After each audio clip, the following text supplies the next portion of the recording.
இயேசு கிறிஸ்து சிலுவையில் உங்களுக்காக எனக்காக செய்த அந்த நன்மைகளை தியானிக்கும் பொழுது, விசுவசிக்கும் பொழுது, எடுத்துக்கொள்ளும் பொழுது அற்புதமாக நீதிமான் ஆக்கப்படுகிறோம்.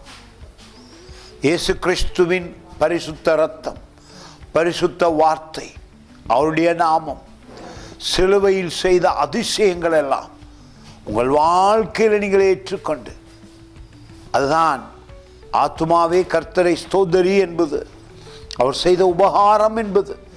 சிலுவையிலே உபகாரம் செய்திருக்கிறார், பெனிஃபிட்ஸ்.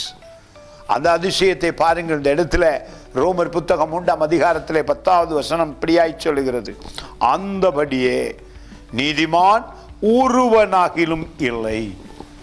உங்களுடைய சுய முயற்சியினாலே, உங்களுடைய சுய கிரிகைகளினாலே பரலோக வாழ்க்கையை அடைய முடியாது. இயேசு கிறிஸ்து உங்களுக்காக சிலுவையிலே செய்த அற்புத நீதி காரியங்களை தியானிக்கும் பொழுது, இயேசு கிறிஸ்துவை ஏற்றுக்கொள்ளும் பொழுது, அவர் சிலுவையிலே செய்த அதிசயங்களை நீங்கள் விசுவசிக்கும் பொழுது, நேசிக்கும் பொழுது, அறிக்கை செய்யும் பொழுது, விசுவசிக்கும் பொழுது நீதிமானாய் ஆக்கப்படுகிறீர்கள். பூமியிலே ஒருவராகியும் இல்லை, ஒரு நல்ல மனிதனாகியும் இல்லை. ஆனால் இயேசு ஒருவரே அற்புதமாக நல்ல மனிதனாய் வந்தார், தேவனாய் வந்தார். அவரை விசுவசிக்கிற யாவரும் நீதிமானாய் ஆக்கப்படுகிறார்கள்.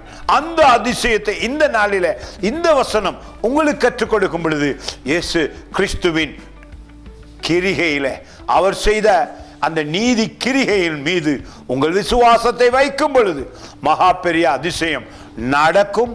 விடுவிக்கப்படுவீர்கள், நீதிமானாய் ஆக்கப்படுவீர்கள். பிதாவுக்கு முன்பாக நீங்கள் நிற்கிற தைரியத்தை பெற்றுக் கொள்ளுகிறீர்கள். God bless you.